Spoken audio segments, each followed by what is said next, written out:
Assalamualaikum warahmatullahi wabarakatuh. Perkenalkan, kami dari kelompok 1 akan membahas mengenai metabolisme protein, di mana untuk metabolisme protein ada 7 topik pembahasan yang akan kami jelaskan. Yang pertama, apa itu protein? Dan yang kedua, jenis-jenis protein. Yang ketiga, fungsi protein. Yang keempat, metabolisme protein. Yang kelima, faktor-faktor metabolisme protein. Yang keenam, proses metabolisme protein. Dan yang terakhir, fungsi metabolisme protein. Langsung saja kita akan bahas mengenai pengertian dari protein, di mana protein merupakan makromolekul yang terbentuk dari asam amino, yang tersusun dari atom nitrogen, karbon, dan oksigen.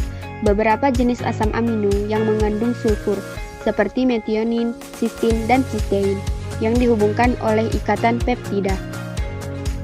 Selanjutnya mengenai jenis-jenis dari protein, di mana untuk jenis protein yang pertama yaitu protein penggerak untuk penggerakan otot dalam tubuh. Yang kedua, protein antibodi disebut sebagai protein defensif, yaitu mengikat partikel asing tertentu untuk membantu melindungi tubuh. Yang ketiga, protein transport mengikat dan membawa atom dan molekul kecil di dalam sel dan seluruh tubuh. Nah, adapun selanjutnya adalah fungsi protein. Fungsi protein ada 3. Yang pertama, sebagai pengangkut. Hemoglobin merupakan contoh protein yang berfungsi sebagai pengangkut. Yang kedua, yaitu pertahanan tubuh. Molekul imunoglobulin atau antibodi bertugas melindungi tubuh dari serangan mikroba. Adapun fibrinogen, trombin sebagai pertahanan agar darah tidak banyak terbuang dari tubuh saat mengalami luka. Dan yang ketiga, reseptor. Protein yang terdapat di permukaan sel mampu menerima pesan dari protein. Selanjutnya mengenai metabolisme pada protein. Metabolisme protein merupakan proses kimia dan fisik yang mencakup pada perubahan anabolisme protein menjadi asam amino dan penguraian katabolisme asam amino.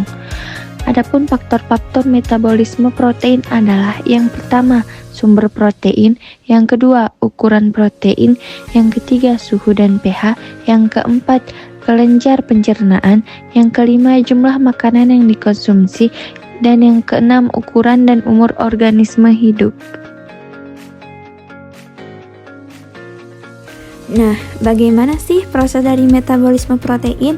Jadi, sama halnya dengan metabolisme yang lain dalam tubuh kita, seperti glukosa dan lemak. Maka, metabolisme protein sendiri terjadi atau berlangsung dengan 2 tahap, yakni yang pertama anabolisme dan yang kedua katabolisme.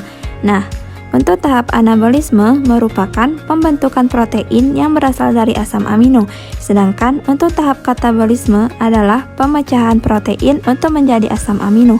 Kemudian, proses metabolisme protein pun berlangsung atau terjadi saat makanan kita masuk ke dalam lambung. Nah, dalam lambung tersebut, enzim pepsin akan bertugas untuk mencerna protein. Dengan cara apa? Jadi, dengan cara memutus ikatan peptida yang berada pada bagian sisi gugus NH2. Jadi, sejumlah asam amino aromatik dikarbosilat dan hidrofobi, pemutaran rantai dari ikatan peptida ini hanya dapat terjadi dalam lambung, yang mana mempunyai lingkungan yang asam. Hal itu karena proses metabolisme protein ini membutuhkan pH ideal sama dengan 2. Saat makanan yang telah masuk ke dalam usus, maka enzim yang bisa memecah ikatan protein tersebut tak lagi bisa bekerja karena pH usus mempunyai kadar yang cukup tinggi. Proses metabolisme ini pun kembali berlanjut menuju ke usus halus, yakni ketika pankreas melakukan sekresi tripsin, karboksipeptida, serta kemotripsin. Protease gaster serta pankreas kemudian akan memecah kembali gugus protein hingga menjadi peptida, rantai yang sedang dan kecil. Peptida pada batas usus halus selanjutnya akan menghidrolisis terhadap peptida rantai berukuran sedang dan juga kecil menjadi asam amino dan tripeptida bebas. Nah, produk hasil akhir proses metabolisme protein inilah yang nantinya akan terserap dan juga dipakai oleh sel. Nah, selanjutnya, fungsi metabolisme protein mengubah molekul nutrisi menjadi prekursor unit pembangun makromolekul nutrien menjadi prekursor unit pembangun makromolekul sel. Menggabungkan unit pembangun menjadi protein, asam nukleat, lipid, glukosakarida, dan komponen sel lainnya. Baik, itulah pembahasan kita mengenai metabolisme protein. Semoga kalian paham dan sampai jumpa di pertemuan berikutnya.